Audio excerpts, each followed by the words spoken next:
Hi, I'm Kacey. And I'm Gianni. I never finished reading the Megamorphs books as a kid, and I still haven't as an adult. And I've never read them. We can't tell you where we live. But we can tell you that we want to revisit these books as adults and dive into what we would keep or change if we were to put it on TV. Two friends, 50-something books. Welcome to morphinbuddies. And then the music kicks in, and then people are just so ready. Yeah, let's get this road on the ball. All right. Let's ball road. Bode. My ball road is rolling. My road is ballin'. And rollin' and ballin' road. Ballin' Road and ball. rollin' and ballin'. And road ball. Hey everybody, welcome to the next episode of Morphin Buddies. Me, your host, Kacey Cisnowski, and Mr. Gianni DeMaio across from me drinking a Snapple. Always. Are we going to open with a Snapple fact? This is, again, unfortunately, the big version No. of the Snapple. No, Gianni, no! No fact on the big version. But they do have a little Fantastic Four character on there. It's the Human Torch. Is it? Just- Oh, it's not Pedro. It's not worth it. Nah, it's Joseph Quinn. But He's all right, we'll though. take it. Yeah, we'll take it. Yeah, we'll take I it. mean, I don't know how that movie's gonna be, but we'll find out. What's We your always most fantastic-y out of the four? What? Which of the four is your most fantastic-y? like the characters or like the performers? Yes. Right. Okay. So I don't know. What a loaded question. I really like the guy who plays the Thing. I've been watching The Bear. This I guess dates the episode. The Bear's good. But season 4 of The Bear just dropped today, so Yeah. I've been watching The Bear all day.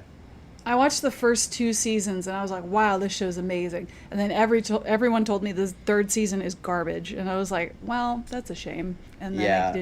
I didn't go back to it. Yeah, I mean, listen, I would like The Bear to hire me, so I won't speak ill of The Bear. But yes, I will, because I speak ill of whatever I want on this podcast. That's right. Who gives a shit? That's right. Yeah, no, season 3 is not good. I'm almost done with season 4. It's also not good, I think. Oh, no. But it's not bad. Like, it's not bad. Like, even, like, that's the thing. You should still watch it, because even, like, the The Bear is still, it's still interesting. It's just not. Yeah, it's not what it really was. Really peaked with season 2. They had Yeah. some great. Oh, the episodes, Fishes great episode moments. was so stressful to watch because I was like, this is my mother. Oh my I'm more God, of a this is my Forks mother. episode fan myself. I'm a big Richie fan. So anyway, that was what I was going to Oh, say. yeah. About, Yeah, that was a good who's one. the most fantastic-y? It's Ebon Moss Bachrach. I can't pronounce his name, but Yes, he's fantastic-y, and I agree. he is my most fantastic-y. And I know you're a Pedro stan. I am. Did you see Materialist yet? Oh, no, but I want to. I love Celine Song. You haven't seen it, really? I haven't seen it. Okay, Gianni, I don't go to the movies because now people are treating the movie theaters like it's their own living room, and they just talk whenever they want. And I cannot abide by that. If I'm spending $60 at the movie theater just to go in and see a movie, buy a little popcorn, enjoy myself, sneak in a little treat or a pizza or something, and then I sit down, I get all cozy comfy, and then we got some shit talkers in the back who think they're so funny, going like, making noises and conversations. Really? They do that? Yes. I saw, this was years ago actually, but when the Godzilla movie came out with Bryan Cranston, when that was like a big thing that everybody was talking about in 2014. That's when it came out. That was the last time you went to the That wasn't the movies? last time. That wasn't the last time, but that's the last time that I chose to go see a movie in the movie Gareth theater. Edwards Godzilla 2014. That's the one. And I went with a friend, and there were 2 shithole kids right in front of us, and it was like during a very quiet, intense moment, and Godzilla was going to pop up, and it was really exciting, and the tension was building, and the kids in front of us just go, and it's like, okay, listen, fart noises are funny. I will laugh at a fart noise, but when I'm into a good movie that I'm enjoying, and you start making jokes and just making fun of it the whole time, you're pissing me off a little bit. And I can't Yeah. abide by that. Yeah, my monster is destroying the city right now. I need you to focus up. I need you Yeah. to lock in. Yeah. Yeah. I would like to lock in. Totally get the complaint. I'm an AMC A-lister. No big deal. Oh. So Whoa. I get movies quite a bit. Not a flex or anything. And yeah, no, I would say that exposure therapy. I think you'd be surprised. It's not as many bad audiences as they make them out to be on the Twitter news. Well, I also went to this. This is probably my most recent chosen movie to go see. When Lord of the Rings got re-released in IMAX theaters. Whew. Yeah. Oh, Nelly. My boyfriend at the time, I made him watch the first one and the second one because he hadn't seen the series. And then we went to go see the third one in IMAX. And people, as you should, a few rows behind us, kept having a conversation through the whole movie. Through the whole fucking movie. And my boyfriend at the time, first time, he turned around and he looked at him, he went, "Hey, shh," and gave him a stare, and then they quieted down. Second time they did it, he turned around and said, "Hey, can you be quiet?" Turned back around. Third time, right when the Nazgul's head, the beast the Nazgul rode, when his head was getting cut off in the battle, they were chatting it up and giggling like some schoolgirls. And my boyfriend at the time stood up and he turned around and he said, "Now listen, I've told you to shut the fuck up twice already and I've been nice. Whoa. Now shut up, we're watching a movie." And he sat back down in the seat and I was like, whoa.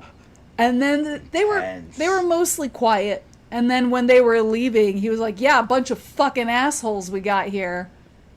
Bunch of fucking assholes that can't keep their mouths shut." As they were walking down the stairs. Damn. And I was like sitting there in my anxiety, like, "Don't look at me. Don't pay attention to me. I'm not here. Don't look at me. Please stop drawing attention to us." But it was fine. Oh my goodness. But it was fine. It wow. was fine. That's a They deserved that's a traumatic experience. They deserved it. Fuck you. Yeah, fuck you. What are you doing, huh? Aowen's standing up to the witch king? That's right. Talk? Come on. She is no man. But he is, and he'll tell you to shut the fuck up. So, oh, goodness anyway, gracious. that's why I don't trust movie theaters anymore, because I've just had so many experiences where people think that they're funny and they're in their living room and they can just have conversations throughout the whole thing. If they're going to do that to one of the best movies that's ever movied, like, I don't know what to do. What won't they do it to, Yeah, exactly. But, then no Celine song is safe, that's for sure. So, but I watched Past Lives here at home and I sobbed. That last like 2 or 3 minutes of the movie where that tension finally breaks. Oh my God, I was just a blubbering mess and I was like, so good. I loved that movie. Yeah, I watched it with my friend Rebecca and she was a puddle at the end. My God. Yeah, shout out to Rebby. Love you, Queen. You'll never listen to this podcast, but love you. Love you, Queen. But yeah, she was a blubbering mess, and then when we saw Materials was coming out, we put it in our calendars. Yeah, I do. It's definitely anything Celine song will do, I will watch at this point, just because of Past Lives. I was like, that was such a beautiful movie, and this is someone who has such a complex understanding of how love works and how it's not. She doesn't want to make rom-coms like cheesy like they used to be, where you could kind of predict everything. Things are more complicated than that. See, but here's the thing, though. I've been on a rom-com kick since Materialist, and let me tell you. Oh my God. I did not like The Materialist very much, I should say, but I still think you should watch it. I'll still watch it, 100%. But what I will tell you is that it did send me down an absolute rabbit hole watching some old school rom-coms. Oh yeah. And I have figured out that the only way to have a successful rom-com is you either have to have Julia Roberts or you have to recreate her in the aggregate. So, for example... You have to recreate Julia Roberts in the aggregate. You have to recreate Julia Roberts in the aggregate. So, for example, I was watching Dirty Dancing. I love that movie. And Dirty Dancing recreated her in the aggregate, so they got away with it. Sleepless in Seattle... this is going to sound like a controversial opinion for a movie that was nominated for Best Screenplay. Sleepless in Seattle could not recreate Julia Roberts in the aggregate, and unfortunately falls short. Wow. Notting Hill has Julia Roberts. They don't need to do anything else. Notting Hill could get away with murder. They have Julia Roberts. I haven't seen Notting Hill. Here's what I'll say, okay? For 1989, right? Yeah. Julia Roberts is in Steel Magnolias. She gets Oscar Great nominated. movie. Then 1990, she's in Pretty Woman, gets Oscar nominated. Great movie. Then she goes on, she does My Best Friend's Wedding. She does Notting Hill. She does two of the most generational rom-coms of the 90s right there. Then she ends the decade with a career-defining performance, still to this day hailed as one of the best lead actress performances of all time, in Erin Brockovich. In the year 2000, she wins the Academy Award for Best Actress. And then 9/11 happens. Coincidence? I don't know. I'm just saying that we lost track of how good Julia Roberts is, and then 9/11 happened. And I think that we've been on the wrong timeline ever since. So I think if we as a society, as a consensus, if we as a consensus were able to remember that Julia Roberts is the GOAT, then I think the world would be a healthier and happier place. There would be less tragedy. That's what I think. I will tell you this. But who am I? I will tell you this. I had an acting teacher. My best acting teacher that I ever had said Julia Roberts couldn't act her way out of a paper bag. So... Hey, your acting teacher is stupid as fuck. Did your acting teacher watch movies? I'm not... Because let me tell you, Julia Roberts is unbelievable. I'm not so in good. love with her. I think she's fine. I'm not in love with her, but I think she's fine. There's two types of people in the world. There's people who remember that Julia Roberts is that bitch, and people who haven't seen enough Julia Roberts movies. If you watch Notting Hill, here's the thing about Notting Hill. Notting Hill is a movie that is made just for Hugh Grant to do Hugh Grant stuff, where Hugh Grant is just charming. That and Four Weddings and a Funeral. And they were like, Julia Roberts, guess what? You're just going to play yourself. You're just going to be the most famous actress in the world, and you're going to be pretty. And then she makes one of the most empathetic, career-defining characters out of a girl who is literally, her only character trait is that she's famous. If you watch Notting Hill, and you come away from that movie, and you do not say that Julia Roberts is goated, you are watching the wrong movie. To be fair... Also, Mystic Pizza. Also... Steel Magnolias. Also, Pretty Woman, which is... Pretty Woman's great. Just a legendary decade that she went on. Yeah. Your acting teacher... Big mistake. I don't know who your acting teacher is. Big mistake. Big mistake. Big mistake. Huge. They made a big mistake.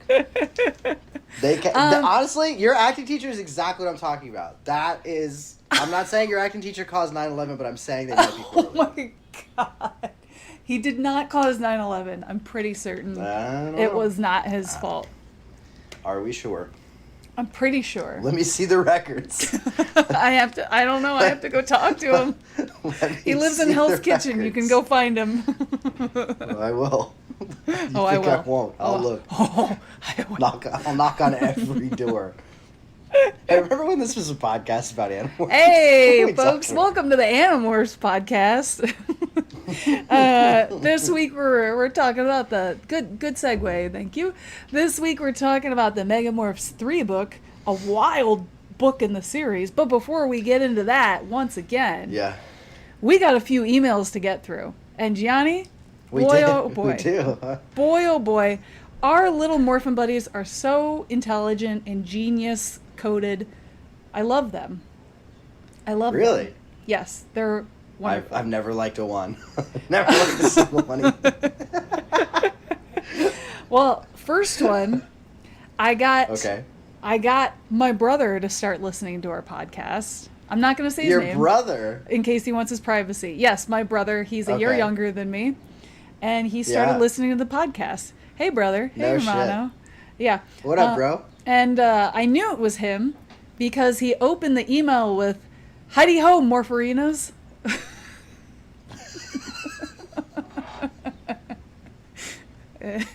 That's me and my brother. I don't know what's funnier, the Heidi Ho or the Morpharinas. They're both pretty great, to be fair. Mm-hmm. And he said, I've really picked up listening to the series, and it's quite enjoyable. He's never read the books, FYI. Great. I knew very little about the series before listening to your pod. I've just finished the first Megamorph book episode, 7.5, and I'm looking forward to getting caught up. Keep up the good work. I've also been formulating a fun theory to share, purely speculatory. Okay. The reason each book takes place from a main character's perspective will be revealed at the end. The entire series is a story being told by a Yeerk who has been inside of all of them at different points. Whoa, that's crazy. These collected memories strung together and presented before some sort of alien council to determine the fate of Earth / the main protagonist. It would really reframe everything up to that point. Wild. Wow. Fantastic. That's a cool That's theory. I like super that. cool. That's and then fun. a bonus prediction, he says. And this is a very my brother is my brother, my family type of reveal. As a bonus prediction, Axe will get stuck in human form while hiding on Earth. In a desperate attempt, he will sell his bizarre-smelling sweat as a cologne, named after himself. After failing to sell Aximili Escaruth Isthiel cologne, he hires a marketing team who simplify the name to Axe Body Spray, making him millions. The timeline tracks, and we all know it. And then I like it. He said, I hope you enjoyed these ramblings at least a fraction as much as I've enjoyed listening. Thank you again for your antics and shenaniganery. And then he put, heart, Prince Jake forever, heart. No. Let's see. You had me right until the very end. And that I will not abide by. I will not stand for any fans of Jake listening to this show. Prince Jake forever, Gianni. Forever. No. Forever. No. Nope. Nope. God, I can't wait to talk about something in this book. Oh my God, yes. So then, thank you, brother. Thanks, Hermano. And hey, if you like music, my brother, I'll give a plug to his band. He has a band called Platypossum. You can go check out their stuff. They're like metal stuff. They're metal stuff. They got their first album out. Do you ever hear about a friend's sibling and you're like, yeah, that checks out? I didn't choose the name. yeah, that checks out. But my boyfriend loves the band's name. Shit. And it's not a bad name. Shit you would come up with. It's a unique name. I didn't come up with it. No. But my Looney Tunes brother sure did. It's some shit you would come up with. I'll tell you that. That's some shit you would have come up with. For sure. You heard that name, you were like, fuck, I should have thought of that. No, but they're actually a pretty good band. They've put out an album. They're about to put out a second album, so check them out. Platypossum, Absolutely. if you want to. I have Apple Music, so... There you go. They're probably down on there. Spotify. There you go. I'll listen to them right now. There you go. Yeah, I mean, after the podcast, After of the course. podcast. But yes, thank you very much. This is a very sweet email, and I hope that... I hope the chicanery keeps you engaged because we did get. I feel like every episode we've gotten crazier. Yes. As it's gone on, the books have stayed the same. We've gotten just off the rails. It's kind of to fun the point though. where we're almost 20 minutes in. We haven't talked about a single animal. Love it. Yeah, it's great. It's awesome. So yes, thank you very much. It's very sweet. So then we got another email. Our little flying fox buddy. Do you remember on a previous episode I was like, speaking of dickwads, we got some emails from our buddies. I do remember that being one of your segues. So just a bird Jimmy signed off this email with just a dickwad, Jimmy. I was like, Jimmy, you are not just a dickwad. You're a bird. Yeah. You're a bird. Oh, no. You're a bird. You're a bird. If anything, you're a dickwad and a bird now. So just a bird / dickwad. He's a birdwad. A birdwad. There you go, Jimmy. There you go, Jimmy. Sign off. So first off, Jimmy said, congrats on the new job, Kacey. You rule. Thank you. Also, fuck Gianni. He sucks. Thank you. No, he didn't say that. I just said that. He didn't say that. I said that. Wouldn't be the worst thing. Got him. Zing. Then Jimmy said, theory time. The Pemalites, we know, the creators of the Chi, were wiped out by the Howlers. the Chi created dogs by giving the Pemalite essence to wolves. Wolves howl. They are howlers, lowercase. In Book 10, Eric says that they chose wolves because they look the most like the Pemalites. But what part, if any, do you think the connection to howlers, the bad howlers, played in their decision? Just a dickwad Jimmy. And I said, hey, Jimmy. Oh, God. And I got... Just broke my brain. I know. I thought the same thing. I was like, wait, I have to think about this. And then I got a couple ideas. And I was like, hey, that kind of bridges a gap of like a weird violent circle that we could make like similarities. You know, like they do in the Dark Crystal where it's got the guys and the Skeksis. And they're part of the same creature. It could be like that with like the Chi and the Howlers because they're both created races. And then I was like... So the Howlers and the Chi could be created by the Pemalites as one being, and then when Krayak got a hold of them, he split them apart and he took the violent side, the Howlers, to try to destroy the peaceful Pemalites, and the Chi were like, hey, don't destroy our good guys because the Chi are the peaceful ones. So then that got them pissed at the Howlers, so they don't want anything to do with the Howlers now. And so the Chi has sworn up and down, we're not going to do any violence because that's what destroyed our creators and we're never going to do it and we're completely against Krayak, which would lead them to helping the Animorphs non-violently. Hey? So my brain... Love it. My brain was just spinning with these ideas and I was like, ooh. You were on fire, yeah. I love it. Yeah, fire. You and Jim just Here we go. sail right into the sun. That's right. Don't let me stop you. That sounds like Jimmy. Like some good. That's some good fan theories right there. Let's go into the sun, Jimmy. I'll fly into the sun with you. And then we got 2 more emails. We got busy inbox this last episode. Oh my goodness. Good old buddy Ryan emailed us. And he said, congrats, Kacey, on the better job. That's awesome. And congrats on a year of podcasting. Yay for us. So then Ryan said, you asked me specifically about how fast Eric would have to go to get to the Animorphs as fast as he could when they were underwater. You remember this?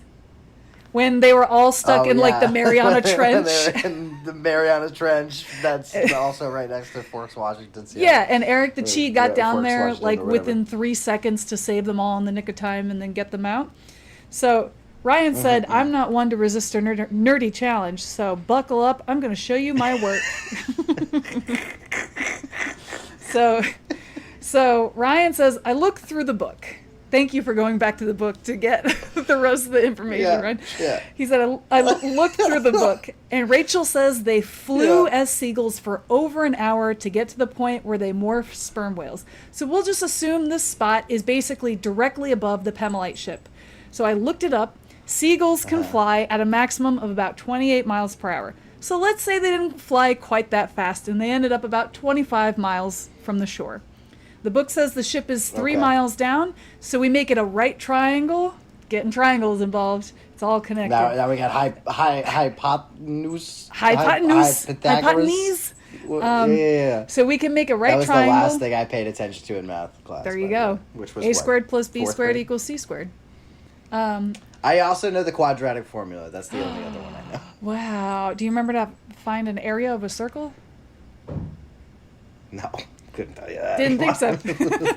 So ask me something smart, okay? Circle, please. So when am I ever going to use it? Never. Exactly. So the book says the ship is 3 miles down, so we can make a right triangle that has a 25-mile side and a 3-mile side. If you crunch the Pythagorean theorem, it turns out Genius. The hypotenuse is just a little over 25 miles, and that would be the most direct path to the ship. So we'll just round to 25 miles, get us in the ballpark. The book says Eric arrived 10 minutes after the Animorphs turned off the interference. To go 25 miles in 10 minutes, assuming he started at the shore, he'd have to dive at 150 miles per hour. Since he didn't start from the shore, he first had to run there at whatever speed and then dive, so he was probably going about 150 to 200 miles per hour in the water.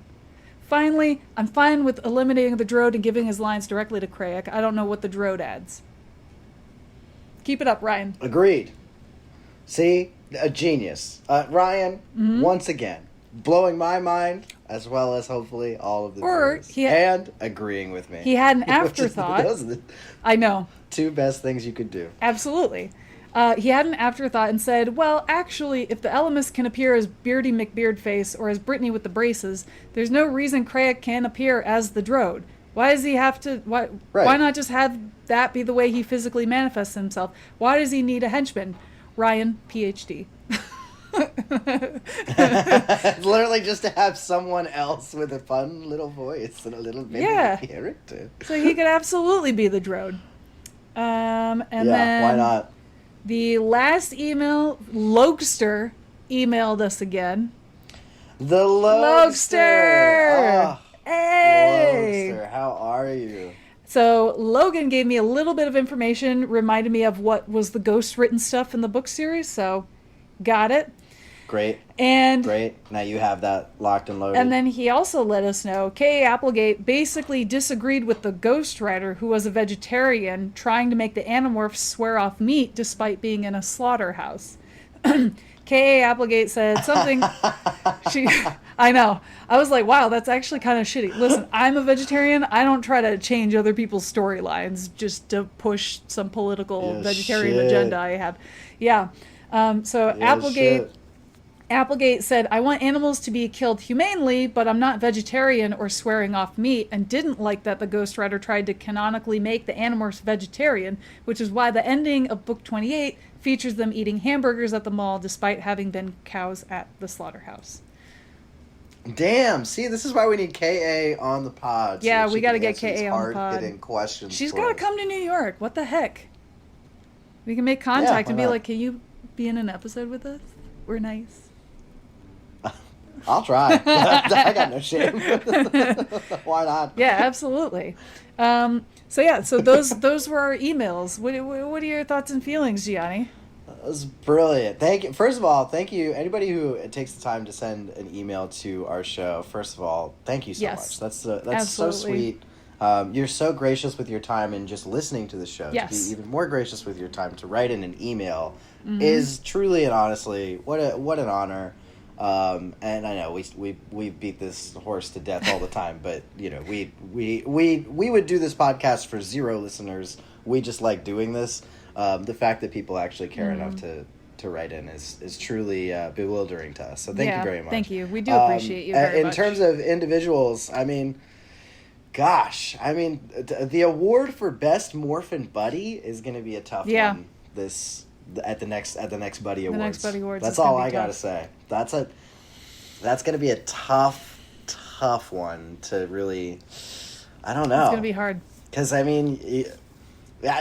really got quantity with Just a Bird Jimmy. Yeah. I think Just a Bird Jimmy writes in the most. I think Ryan writes in the most, and then Just a Bird Jimmy. Ryan's got science thrown at us. Ryan's got science in there, and then the Logster coming out of nowhere. What's up, Log? Hope you're doing well. Now we got your brother in there. Yeah, my brother's in there. And then there's got to be an honorable nomination for your father doing the intro voice for us. Best guest star. Best guest star. I mean, God, it's really gonna be a tight race this upcoming Buddy Awards. Yeah. So definitely be sure to tune in because that's gonna be a tough one. Book 30 is gonna be a big one. Oh boy. We have to dress up, you know. We should dress up. So you really have to. We should dress up. You have to wear your finery. I do. Yeah, and we should be drinking heavily. I think that's going to be an important aspect. Yeah. Very important. We will be dressed to the nines and in our finery and not our sluttery.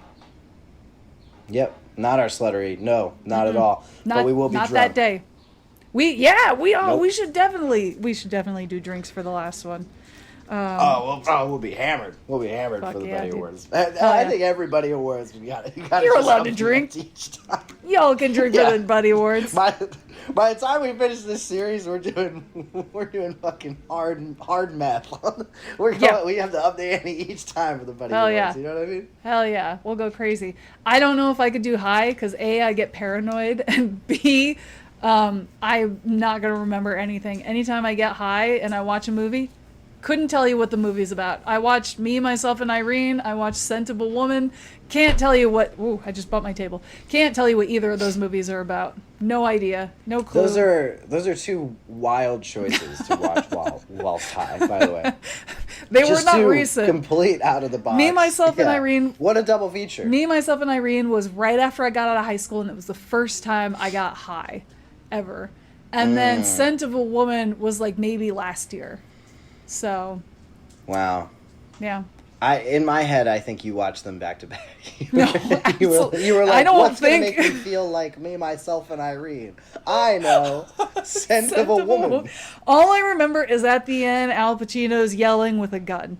And I don't remember anything else of the movie. And he's like a war veteran or something. Yep. Couldn't tell you. All the plot points. Couldn't tell you anything else about it. Thank you. That's it. But Thank you, Gianni, for confirming that for me. Scent of a Woman. Speaking of guns and wild stories, Megamorphs 3, what the fuck? What are we doing? At first, I was flabber, and then I was gasted. And then afterwards I was like, please don't do what I think you're gonna do. And they almost did, and I don't think they quite did, but then they kind of did and didn't. And then it was over. And I was just like, wow, this has been, I don't know what to think.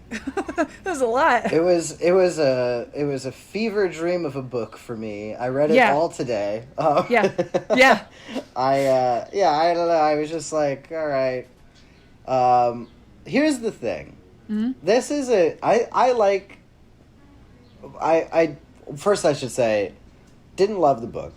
But what I will say is that I think I liked that the book seemed to be a good litmus test for how I've maybe grown or matured as a man, because I think that when I was 12, this probably would be my favorite book in the series. Yeah, because same. if you're just reading the Animorphs because you are like basically fantasizing about playing with action figures, then this is definitely going to be your favorite book in the series. Mm-hmm. This book was the Magic School Bus.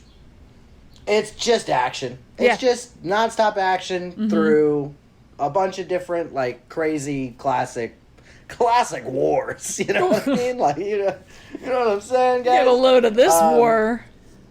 This was the most like Gianni with his action figures type of book that you could possibly recreate. Reading it, I just don't find myself that enthused by reading action in general. It's just not really something that I... It works better when you have like enjoy quick cuts, editing, music, camera work. That's kind of what makes action like, action. Action's a visual medium for me. Not that I've never read good or compelling action. Right. I certainly have. I think that there's great examples. I think like one of my favorite action scenes of all time is like one of the climatic scenes in A Wise Man's Fear. But like, it's a fantasy book, you know. It's not what I seek out in these things, you know. So then, when it's just a book of just non-stop action, honestly, the plot of this book kind of gets lost. But the more damning thing that this book does is it outright tells you from the beginning that you are going to be in a plot line that's going to be, it was all a dream at the end. Completely destroyed. It lays the stakes out from the beginning that it's like, none of this is going to matter. You could skip this book, is basically what it says from the outset.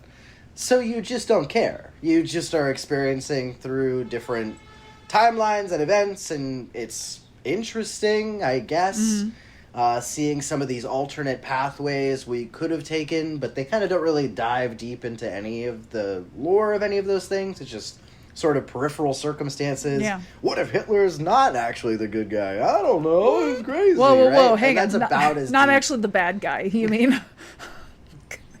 That's It's because you said good guy. Did I say You good said guy? good guy. I think Gianni just revealed himself to be a Nazi. Nazi sympathizer Gianni DeMaia. You just outed yourself. Famous Nazi sympathizer. Oh, damn, they are on to me. No, sorry. What if? Oh, maybe Hitler's not the bad There guy. you go. There you go. But that's about as deep. It's this book is as deep as a puddle. It's just something really fun to toss in there. Mix it up. This is just now. All this being said, the book gave me my favorite moment in the entire series to date. Not even close. No way. Easily the number one best moment ever. It wasn't when. Would you like to know what it is? It wasn't when Cassie turned into the butterfly and then she could morph back to human? No. Oh. No, the best moment in the entire series thus far was when Jake got shot in the head. I had a feeling. I had a feeling. When that happened.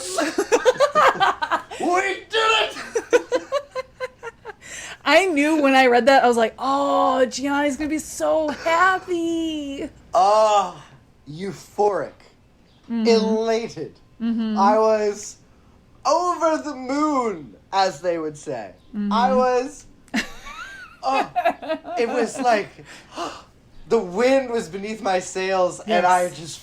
I felt free. Floated. I floated above the clouds themselves as they parted like the seas, and I gazed upon the people down below, and I said, "Come with me, my children. I can lead you to the promised land." I showed them the way. That's what it felt like. Wow. Jake dead, shot in the head, brutal murder. Right through the noggin. Dead. And he's gone for like half of the book. It was just, it was so beautiful. The worst part of the book is that he comes back at the end. Spoilers for the rest of the book. He comes back at the end because, of course, he has to. But Cassie does give him a little kiss. She gives him a little kiss. Oh my God. So there's that. Who gives a fuck? Because all I cared about was the murder. The dead Jake. He was dead. The newly dead Jake. And it was glorious. God, it was so nice. It was so nice. And everyone was sad. And Jesus wept. And I caught those tears and I drank them. And I said, Jesus wept. He did wept. Jesus wept. Wow. And I drank those tears up. Yeah, no, the book is nonsense. If you like action sequences, this is definitely going to be your favorite book in the series. If you do not like action sequences and silly MacGuffins and all of this stuff that the attack has really set us up for failure, unfortunately, because as great as that book was, unfortunately, it introduced so many different plot elements that now you could just do fucking anything and whatever. And now we got this, the time matrix is back, and just hoity-toity nonsense. But if you're fascinated by action sequences, if you're fascinated by old school history of wars randomly, this might be a very enjoyable read for you. Otherwise, I would say you should probably skip it entirely.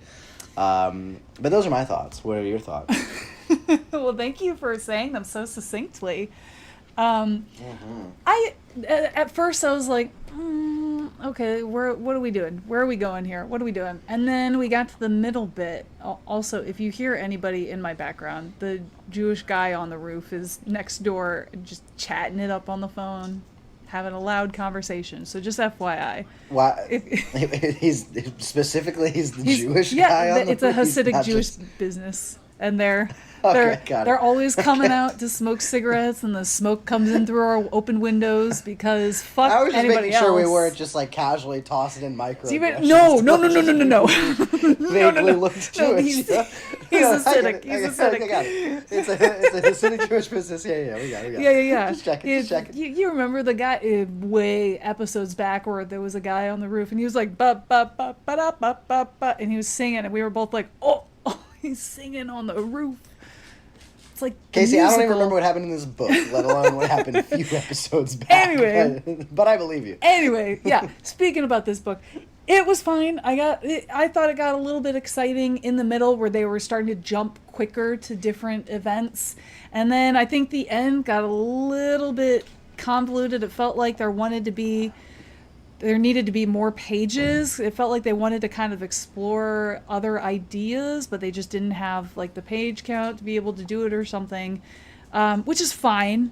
I thought that was fine because like by the end I was like, all right, can we get this story like done? I'm the action is wearing thin for me. I'm ready to be done with the action-filled story because I know at the end they're all going to make it fine, which they did. Sorry, spoilers.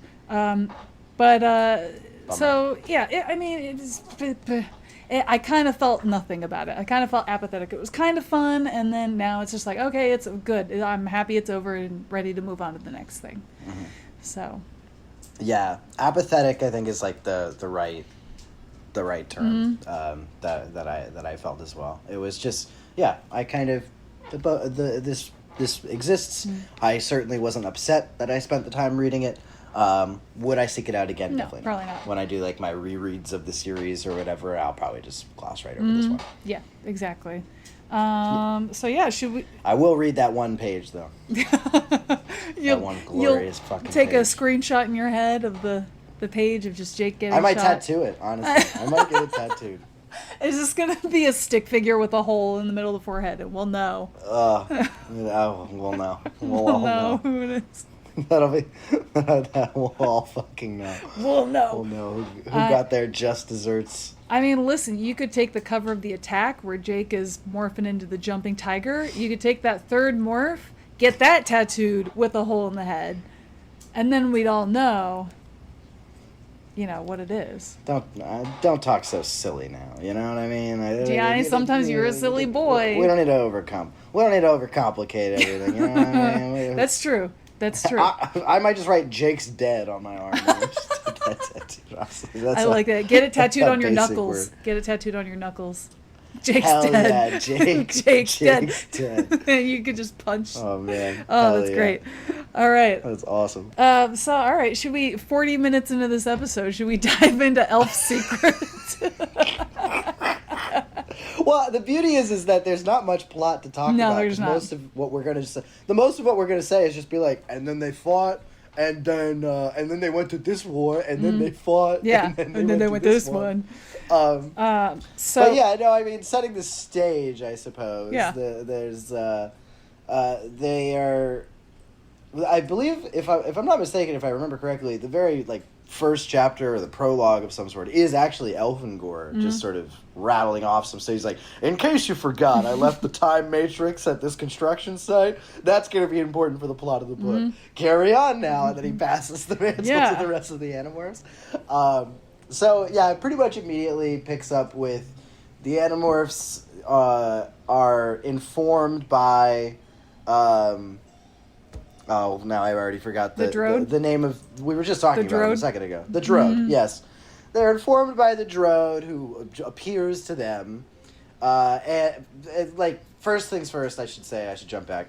The Animorphs that we are thrown into are very different Animorphs than the Animorphs we know. They're talking about... Can I give a speed run of all the racist shit that they're going through? Yeah, I made a list. Yeah, go for it. All right. Yeah. So these are my notes. First off, Tobias thinks on being a hideous freak. And then he mentions he's dating this girl named Melissa. And he's looking They at... talk about Melissa like a dozen times to the Yeah. point where I text you. I was like, did I fucking miss something? Who's Melissa? I was like, you haven't even gotten in the book yet. You don't even know. I was so confused. I was like, Yeah. I was like, did we miss a book? I thought Yeah, I was on the wrong confused one. for a second too. So he mentions dating Melissa, and he's looking at slaves, and I wrote ... Clearly something's amiss. And then he makes a comment about slaves not being bright, and then Cassie says she has a deaf slave who she thinks is more intelligent than all the other slaves. And then Marco's mom is alive, and then they call Brazilians primitive. And then Jake says Cassie.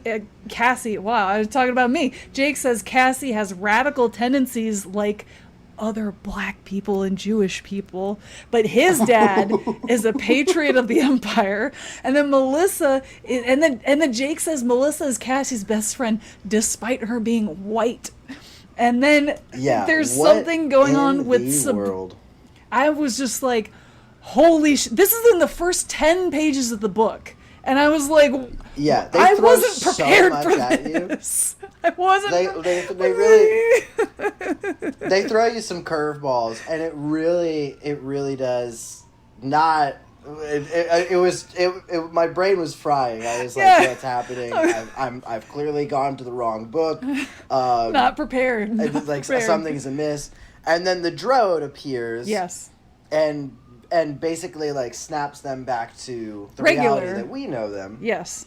And they immediately are sort of horrified at the type of behaviors that they were literally just exhibiting moments ago. Mm-hmm. And the Drode sort of explains that there is this man who stumbled upon the time matrix in the construction site as it was buried there by an Elfangor. And that man has since been taken over by a Yeerk who you all know because you thwarted his plans on the Lyran homeworld. This was a Yeerk who is also known as Visser 4. What? Crazy! Whoa. So this guy is now using the time matrix, which we have seen once before do crazy shit, and he is now going back and changing the course of human history, basically to make himself like Visser 1, I guess, or he's trying to like be super successful. I don't really know what his end goal is. Yeah, he's kind of a dog chasing cars in this whole story, where he's just kind of like fucking shit up. He's like, I don't know, maybe this will work.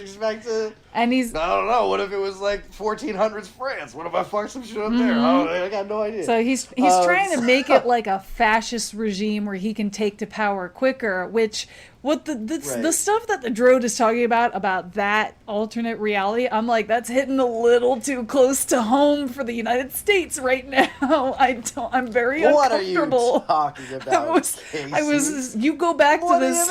You go back to this book and you tell me some of that shit is not happening right now. Oh my god. But Kacey, everything's fine. This could never happen. Not here. What do you mean? Not here. No, yikes. We're just all that dog in the middle of the fire, you know what I mean? This is fine. This is fine. This is fine. That's what I feel like all the time. Yeah, so basically the Drode now presents them the opportunity to essentially go and fix it. It's kind of unclear why it's the Drode that's giving them this mission and not the Elemist. The Drode is just sort of being this mischievous little chaos monster. They made rules, and the Drode is like, these are the rules. Whatever. Don't they always, though? Yeah. And this is my fucking problem. Is that why are we doing? Why do they keep making rules? Mm-hmm. Just do whatever you want. Mm-hmm. Like nothing matters. Also, the Drode is his whole thing is he's like, I love chaos. I just want chaos all the time. Oh, okay. Do that. What do you mean? Why do you need rules? Seems like you got it. Seems like you did it. Because this is a Banana Land book. Yeah. But so they're all sort of theorizing why the Drode is interfering in this timeline, and he's now given them. But he basically says like, we'll give you the opportunity to go back in time, try to stop all this from happening. John Barrymore. Visser 4's John Barrymore. John Barry. Berryman. John sorry. Barry. Whatever. John Berryman. Berryman. They're like, we'll give you the opportunity to chase him through time, and we'll let you keep your sort of I don't know, minds Yeah. intact. I However, guess, for lack of a better term. what's the catch? The one little The catch is that one of you must die. For no fucking... Which, again, you're the Drode. Just take a gun and fucking shoot one of them. Maybe he doesn't have hands that can hold guns. He's just a messenger, Who Gianni. cares? He's just a messenger. What do you mean? Like, this is just ridiculous. We just make shit up. It's just so silly. Just shoot Jake with a gun. And Jake's like, they'll do later. He's like, all right, everybody, I will be the one to die if they need anybody to die. It will be me. And I was like, wow, Jake, thanks for volunteering. Real bummer. So then they get sent back to the past where Rachel and Cassie meet a French knight. And they're like, you guys are witches. And Rachel's like, you want to bet? And I quite liked this part. I did too. I will say, this part was fun. To immediately go not just back to the past, but also immediately to someone who does not speak English. Yes. Was very funny. Yeah, it was. It was great. Exactly what I was looking for. Mm-hmm. As a longtime fan of the reaction. Yes. This is what I need more of Yeah. at all times. Yeah. Is just Looney Tunes cartoon bullshit. Yeah. Where you just try to talk to a French knight and he's like, and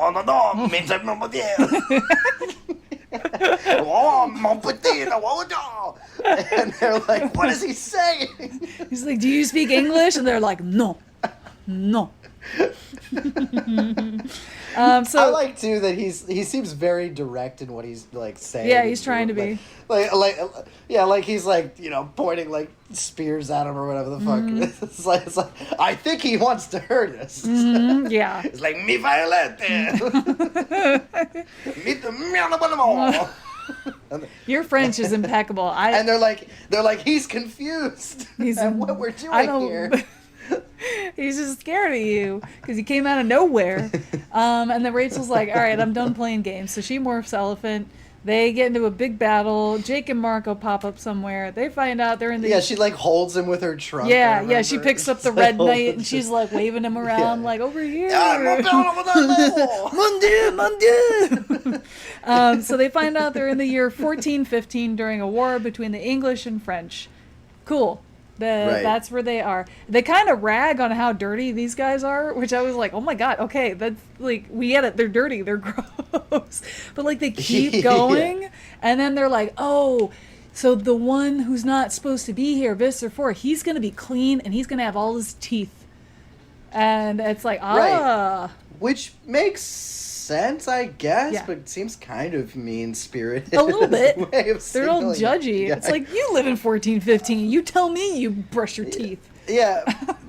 But then they're like, yeah, so I guess if I recall correctly, this is what it says in my notes. Yes. So this is what I'm referring to. Yes. But what I have is that Visser 4's plan is to kill Henry V. Was that right? I don't... Or did I just make that up? I don't know if it was Henry V. I think it was a king. It was a king, but it was a... Maybe... He's trying to kill was a it king. Henry V? Yeah, he's trying to kill a king. I don't know if He's it was trying to Henry kill a V king. For specifically. all intents but- and purposes, whoever the king is doesn't matter. Here's Yeah. my thing. Yeah. What the fuck plan is this? Because if we're killing Well, wait, the no, king, they explained it at the end. They explained it at the but end. you wanted like a fascistic regime, right? Yeah, So then, yeah. why you're killing a monarch? Yeah, because he How wants does that to... make sense? They explained it at the end because the controller kept reciting Shakespeare verses from one of the Shakespeare plays that this king was a character in this play. So he was saying Right. that character's lines, and the Yerk got so annoyed he wanted to kill him in the first place, so Shakespeare couldn't write about him. Therefore, he couldn't recite the lines over and over and over in his head, annoying the Yerk. Got it. That's I why he did that. completely forgot the Shakespeare part of this. There you Thank go. you for clearing that up. There you go. Thank you very much. You're So welcome. yes, so he's going back in time. Also- He's trying to kill a king. Also, they point out, they see someone with a gold crown on the battlefield. And I'm like, okay, I don't think kings are going to be wearing crowns on a battlefield to identify themselves as the most vulnerable soldier on the field. Like, you're not going to do that. You're going to be in disguise. You never know. Maybe you need to. Maybe you need to be loud and proud. You know. I don't know. Triumphantly engage the troops. But so then they're running around. They're I don't know. They get into a bunch of big fights and stuff. It gets very exciting. Arrows are thrown. People are smushed in the mud. They almost immediately figure out the Visser is posing as this Englishman. He starts shooting them with arrows. Yeah. He starts calling them Andalite bandits because he's now aware that he's being hunted through time by these sort of Andalite bandits. So they get into a whole tit for tat type of situation. There's a big old hubbubaloo. There's a run in the muck. They're all fighting in the mud and the piss and the rain and the shit and the blood. They almost die. Blood everywhere. Everybody's going nuts. All crazy, all stuff happened. And then I lost track of the plot because if I'm being completely honest with you, when you ever have that moment where you're reading something and your eyes just kind of glaze over? Yeah. And then you tune back in and you're like, wait, I've missed something really important. It's like, how'd I get here? When I came back in, they were not in 1415 anymore. And I was like, I've missed something. So what happened? The gang all get together. They climb the bell tower where they see Visser 4 with the time matrix. And then he disappears. And then they disappear with him. And then the next line, which is... I don't know why. It hit me right in my giggle dick. And it was the next line, because Cassie had morphed horse, so she transported as horse into the next scene. And the next line is, where'd that dang horse come from? Hell yeah. And I was like, wait. This is how we're going to start the chapter. They immediately run into... where'd that dang horse... just these absolute buffoons. Yes. Who, it's now 1776. They're about to experience the George Washington's famous Delaware crossing. Crossing of Delaware. Rides through in the middle of the night. And so now they think, oh my God, he's trying to kill George Washington and stop America. Can't do that. So Jake springs into action. He's like, we gotta protect George Washington, which is some shit that I never thought I would read in an animal. This is so video in the history class day where they bring out the TV on wheels and we watch like the Magic School Bus. Like this is one of those days where you're like, oh, this is a fun day. Yeah. And then at some point in the Crossfire, the greatest moment of all time in all of fiction happens. Oh my God. And Jake is unceremoniously shot in the head and dies on impact. And they even describe it in pretty vivid detail where they're even like talking about how the back of his head was like missing and all this shit. In the arms of an angel. And you can donate to the shelter to protect these dogs and to make sure that Jake stays dead. Your dollar could inspire so many.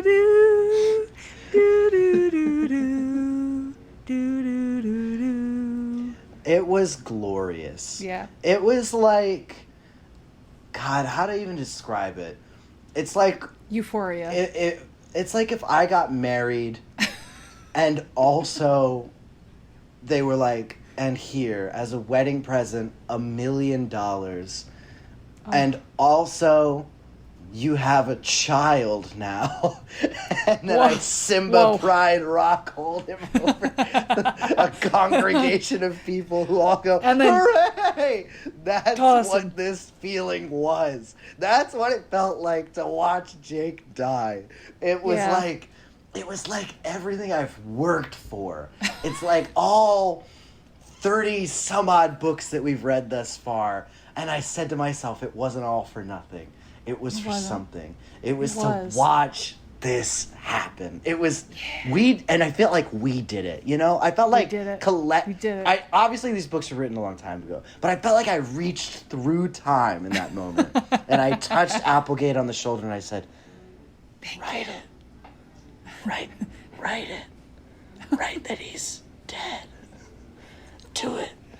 Type the words." And she said, "Okay." And then her fingers just, and like magic emanated off of her nails, and then it's convalesced around her head into this euphoric halo as she ascended up into the skies of heaven above, and she became God herself.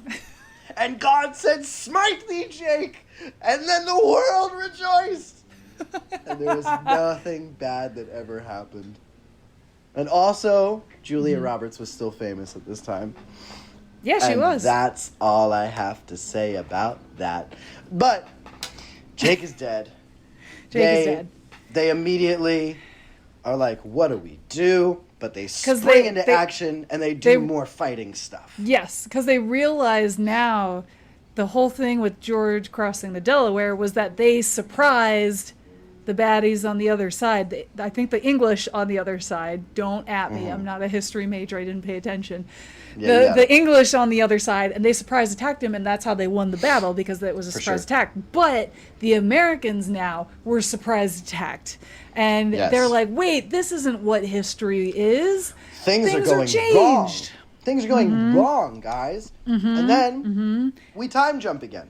Yep. And now we're somewhere on a pirate else. Boat. Pirates. And we're in the 19th century. We're in Spain. Yeah. We're chasing down the Visser. Rachel turns into a chimp. I have written here. I don't remember why. to chase after Visser 4 to climb the ropes to the top of the ship. I remember she's got him dead to rights. She's got him down. Yeah. And he's like, "No, you damn Andalite bandit fools!" And she's about to kill him. Yeah. And then she even says something that's he's like, "No, you need me. You need to know where the time matrix is." And she's like, "Bitch, I'll find it." And then she goes to kill him. And then she's like, "Huh, I feel really strange." And she looks down, and half of her body is missing because somehow she just got blown in half by a cannonball. And she dies. And so now Rachel's dead. And so then everybody's freaking out, and Tobias and Marco, they go nuts, and then the big ship explodes, and then they jump through time again. Yep. And you're like, what the fuck is going on with this book? So now I'm a little conflicted as a reader and as a fan, because they've killed my least favorite character, Yay. But then they've also killed my favorite character, Boo. And now I don't know how to feel. F in the chat. And we're jumping into Cassie's POV, my second least favorite character, who's slowly becoming my least favorite character, unfortunately. And I'm like, oh gosh, what are we doing here? And then here's where it gets really weird. Because remember when Kacey was talking about the racism at the beginning? It's back. It's back. And now, they jump in, and there's some sort of like slave owner guy, and they very heavily imply that he calls Cassie a word which shall not ever be uttered. And Cassie decides to turn into a polar bear to intimidate, maybe kill this man? Yeah. And everybody else is like, fuck yeah, dude, do it. And I was like, damn, Cassie kind of sick for that, though. Yeah. Not gonna lie. And Tobias is with her. He looks up. He notices it's at Princeton University that this is where they've been transported to. But they look up and they see a Union Jack flag instead of an American flag. They're like, America doesn't exist. Uh-oh. Right. And then, they're trying to put pieces together. They're like, something's not adding up here, guys. I'm pretty sure that America was supposed to be founded by this point. What's going on? Not this time. And then Marco comes up, and then who else comes up? Who else comes up, Gianni? Rachel. Rochelle. Oh my God, she's back. She's alive. Somehow she returned. And then Tobias gives her a little smooch. What? My head is spinning like a Looney Tunes cartoon character. Not only is my character back alive, but also smooch o'clock. I didn't know that we were here. Yeah, amazing. And then this is fantastic. We find out from the scared racist kid that it's 1934, and they mention Einstein, and they're like, "Hey, Visser 4 might try to kill Einstein." Cool. Right. Not good. And so they think Rachel's like, why am I not dead? And they're like, well, Craig was only allowed one life. So that's probably why Rachel came back and Jake didn't. They're like, so does that mean we're some kind of immortals? Some kind of suicide squad? And yeah, so then they start acting fucking bananas the whole rest of this book, because everything that's described after this point, after they realize that this is somehow Banana immortal, Land. they start literally describing themselves as like running directly into bullets. Yes, like, yes. But this was funny because it was like, it doesn't mean that you're impervious to pain, but they kind of just no, they don't care. Like they just get right back up, like, brush themselves off. They're like, fuck it, yeah. Actually, this is sick as hell. Actually, yeah. I'm gonna fucking take this bullet right to the dome. Crazy. So then they get jumped again to the Parthenon. To what? The Parthenon. The Parthenon? Did I miss? It's like for half a second. They're there for like half a second at the Parthenon, and then they get to Normandy. Okay, yeah. So I have just written that they just went right to D-Day, but yeah. So nope. There was a big flash into some other chaos or some shit, and then they go right to D-Day, and immediately Marco's like shell shocked for some reason. Marco's like, D-Day, he's having man. a panic attack. He's like, holy shit, man. Which I do understand, because yes. I do think that if I was... How old are they supposed to be again? Like 12 14? or something? Or 13 or whatever? Yeah. But if I was Marco's age, I also would be like, oh, fuck, I know this one. Because there's a lot of dead bodies. I didn't recognize the other ones necessarily, but this one's a little too close. A little too close to home. I've seen many a movie about this one. I know this shit. This is crazy. There's like this whole like situation. I remember this whole scene with this medic, and this medic is patching up this guy, and then some guy dies, and then Cassie's trying to help out, and then no one's commenting on the fact that these kids are just here running around. Somehow. I don't know. Craziness. And the doctor got shot through the throat while he's trying to help this soldier who's begging for his life to not die. Yes. And I was just like, this is a lot for a kid's book. Like, this it was a bit brutal. Crazy. Yeah. But this was definitely the moment where I was like, man, if I was 12, this book would slap. I would be like so into this shit. But now I'm an adult, and I don't get enthused by violence enough anymore, because I experience it in my everyday life when I beat myself up for all of my past mistakes. But you gotta be nicer to yourself, Gianni.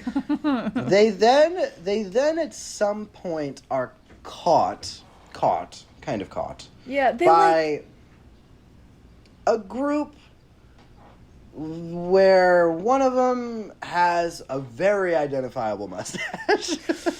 And they immediately are like, huh, that guy seems like Hitler. Yeah. And he's like talking in German, but then he's talking in English, and they're like, oh shit, this guy kind of speaks our language. And they're like, this guy kind of looks like Hitler. Is this Hitler? And then they're like, oh fuck, we gotta kill this guy. Yeah. So then they go to kill him. Yes.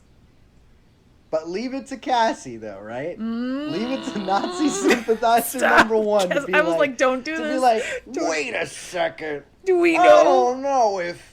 I don't know if this Hitler's the bad one, though. And they're like, what do you mean? It's Hitler. We have and she's like, but maybe to actually kill this dude?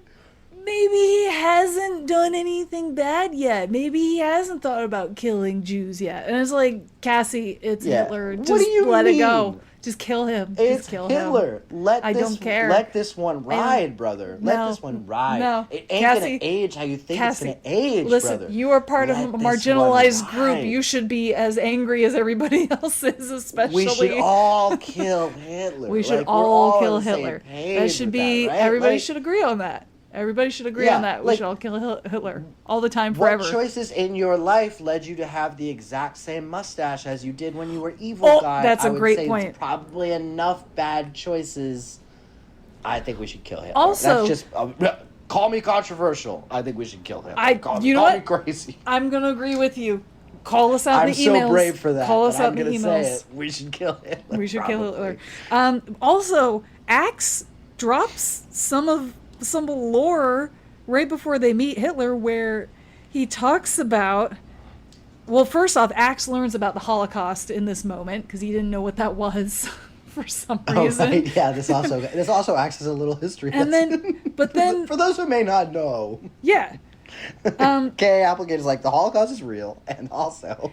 Yeah, and then Axe mentions that he knows that Tobias is Elfangor's son. And I was like, who... Oh, yeah. Who, I forgot about it. Who told you this? You're right. I was like, why did we gloss over... Did we not talk about this? Did I miss this? A dozen books ago. Yeah. They've never had that conversation. What? They just... Why didn't you tell us this? He just knows that. Why didn't you tell us this? Just knows that now. I remember also being pissed about that. I was like, what the fuck? What do you mean? How do you know? I feel like we were deprived like a really Is it because they're in a interesting different scene. timeline, or they just decided to skip over it and they're just going to put a... Never. What? Well, now I'm convinced that they're never really going to talk about it. I would like to have been part of that. I would have liked to have been part of that.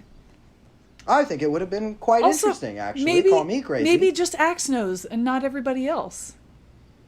I don't know. Maybe it's like, I don't know, one of the most important plot developments for one of our characters that you threw in and then just... You should tell us. Didn't have him talk about? You should talk I about don't know. it. You should talk about it. It was pretty crazy. Anyway, it's pretty much what whole Tobias's like whole character is now is literally that he's like half Andalite and just... So we're just not talking about it. Okay. Yeah, so then Rachel, Axe, and Marco decide to drop hand grenades into the tank to make the tank explode and stop the tanks from going off. Forgot Cassie about that. Tries to stand up for Hitler, and I wrote, nope. Rachel releases the grenade into the tank, and she sees Cassie and Tobias. And the tank turret explodes, lands on Visser 4. Tobias, morphed as a Hork-Bajir, slashes Hitler's throat, kills Hitler. Thank you, Tobias. Good move then there. Then they see Visser 4 leaving the host of John Berryman, and Cassie goes over to John, and she's like with him as he's dying, and that's when he revealed he was reciting Shakespeare to drive his Yerk nuts. That's the only reason they went back to 1415. And then she says, "Who are your parents? Because we're going to take the time matrix and we're going to fix all this. Who are your parents?" And he thinks a second, and then he understands, oh, they're going to destroy it and make it so that I was never born, so I can't even do any of this shit. And so he says, oh, they're 1967, what was it, like San Diego or some shit? And then... I think it's San Francisco. The group argues about whether or not to change things, and then Jake pops up, and Jake's like, hey, I'm okay, actually. What's up? Cassie, you want to smooch? And Cassie's like, little smooch. I tried to save Hitler. And Jake's like, that's my girl. That's my girl. Yeah. And why does he have to come back? Why does he have to ruin my good time, you know? Who do you think There is you a really are? funny moment, though, where they finally go back to, like, the 60s, and they're like, all of other history was changed, but... But the hippies are still there. hippies still survive. here. I thought that was fun. They distract John Berryman's mom, so that way she never runs into the dad, so they never meet, and everything is back to normal. The end. That's the end of the book. Yay! Yay! Did it feel anticlimactic to you? Because it kind of was. Yep. Although I will say that tank sequence with Rachel is actually quite fun. Yeah, that was pretty cool. It's pretty. Of all the action scenes, that is definitely the most engaging because, one, Rachel's POV is always fun, but two, just the imagery of her just gleefully like lobbing these grenades into the tank. Yeah! Pretty sick. Yeah. Pretty cool. That's pretty fun. She's so easy. She's like so far ahead of every other character in my mind right now that the gap is getting wider and wider by the minute. Yeah. She's so cool. Yeah. I think if we were going to make this like a made for TV special movie or whatever, I think we don't reveal the alternate future at the beginning because why would we? I think what we should do is they hear that Visser 4 found the time matrix, they go and find him, and then they are automatically traveling with him. Because, like, say they're flies, and they land on the time matrix without realizing that they're on the time matrix, and he touches it, and then they all transport because they're all touching it. So now they're stuck in this loop where they're like, we got to figure out how to get out of this, but, like, what's happening? And then they start putting the pieces together that history is changing, and then they get back to their future, and they see that they're all racist, and everybody's fascism, and it's not a good world. And then they're like, we got to kill his parents. And then they go back, and they steal the time matrix, go back in time, prevent his parents from meeting, and then they come back, and they're fine. That's the way I would do it. I think that's the best way to do it. I agree with the story restructuring. I think if you are going to adapt this, obviously I would advocate for us to just pass over this entirely. But if you are going to adapt this one in particular, story restructure would be the only thing I would really focus on. Because everything else is fun and exciting. I would say the character motivation of Visser 4 could probably be fine-tuned into something a little bit stronger. I think it needs to be stronger. A guy going back in time just to kill this one specific guy so that Shakespeare doesn't write a fucking play that this guy will recite is a little flimsy, I think, at best. No, what you're using the time matrix for. His original motivation was to go back in time and set events so that he could become Visser 1 sooner, but he started in France as an adage. that was where he started as an adage. Why don't you just go back and pick a more interesting person then instead of John Berryman, so you're not bored to death with fucking that's the human body he got assigned to. I don't know, Gianni. I'm not the writer. Anything else. Do literally anything else. How about that? But I wouldn't advocate for adapting it at all. I would advocate for skipping it. No disrespect, of course, Kay Applegate, who worked very hard. And look, you could the only thing that you really want is you want these action scenes, but you can get these action scenes elsewhere. I know that you really want to see Rachel throw a grenade into a tank. I want to see that shit too. I think we can maybe find somewhere else in the series. I don't know if it's happened yet, but we can maybe find another way to make that happen. I'm sure that something down the road will be climatic enough that a tank will be involved and we can get that moment. So I'm not too worried about it. Rachel drops the grenade. Marco closes the top of the tank. Rachel looks at Marco and says, "Tank you," and then Tank you is good. Tank you is good. Kay Applegate, write that down. Write it down right now. I know you're listening. Yeah. That would be fun. I do want to see Jake die in live action. That's gonna. God, I think we can still keep him dying. Also, I think we don't have to have the motivation for Visser 4 wanting power. I think maybe he just finds a time matrix, touches it, and now he's hopping through history trying to figure out what he's doing. And like learning in real time. And then then our morphin buddies are figuring out what's happening at the same time as Visser 4, and then he realizes they're Andalite bandits, and then he tries to get away, and then that's when everything starts to fall apart. That is so much more interesting, in my opinion, than just power grab. Maybe the smartest motivation is kind of no motivation at all. It's just kind of like jumping through. He just found a thing that Visser 3 might be interested in, and he might get a promotion. It's cool. It's not like you would really know what to do with the time matrix when you have it. It's not even Elfangor didn't really know what the fuck to do with it. He just put it where he found it. He just put it under the ground. And then ended up piping up an absolute baddie from Earth, you know? That's right, Lauren. And then the rest is history, brother. Hell yeah, dude. Hell yeah, dude. So the next book, we don't even have to read ahead for this episode, because you know what this next book is, Gianni? What's the next book? It's our first Alternamorphs book. What does that mean? That's the choose your own ending. Oh, we're reading that? We are? Yeah, of course we... What do you mean we are, question mark? Well, I don't know. It's a choose your own adventure, so like how do we really read it? Like you kind of don't really read it, I think we could do it like we could do it live on the episode where we... You want to do it live? Yeah, why not? I feel like it could be such a... It could backfire and be such a lame duck fucking episode. It absolutely could, but that's part of the fun because we haven't read it, so we don't know what happens in it. And when one of us makes a decision where we die, we swap, and the other person is like I'll start reading to you of like, this is your character, these are your choices. If you make a choice where you die, then we go back to the original choice and we swap, and then you're reading it to me. And then I can make choices, and we can kind of swap, if you want to. You sound horrifically bored. Here's the thing. I always remember these Choose Your Own Adventure books when I was in grade school, and I remember them being so cool in concept. Yeah. And then every time I opened one up, I was like... I keep dying, and this is a little frustrating. But that's part of the fun. You want to try to get to the good ending. What if we did this? Yes. We'll read it. We'll do it live. I'll read to you. You choose until you die. Once you die, it's over. Okay. Then we'll switch. You'll read to me, and I choose. And then once I die, it's over, and we that's never it. pick it up again. I think that's fair. Gentlemen's agreement, handshake here over. Shake over on it. There we go. Yep. There we go. Yep. That's There what we we'll go. do. All We'll right. do that. I think that'll be fun. We'll do the Buddy Awards, and then what? Do you want to also do this next actual book? No. You just get Alternamorphs. That's all you get. Is Alternamorphs. That's it. Great. You know, you could. What could go wrong? Actually, we could invite your friend on the episode. You remember you had an Animorphs friend that you said? Marina? Yeah. See if she wants to come on the episode. If she hasn't I'll read ask that. Marina if she'll be interested. Hell yeah, dude. Shout out to Marina. Marina's sick as What's hell. up?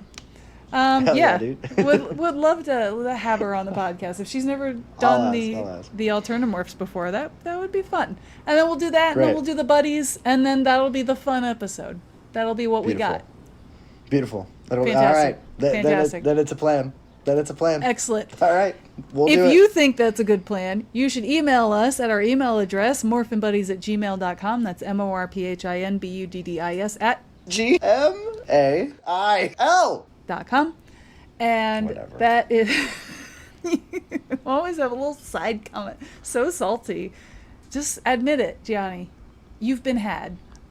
Whatever. You've been had. Whatever. I'm ignoring you. And oh, don't look back there. We got Cameo. We got a sneaky ghost of my boyfriend back here. Do you want to say hi, babe? Hey guys, how are you? Hey, What up, dude? Good work, guys. oh, good work. What did you think about the time traveling in this book? I thought it was fantastic. Yeah. It seemed to just go on and on and on. What was your favorite history moment that we went to? The beginning.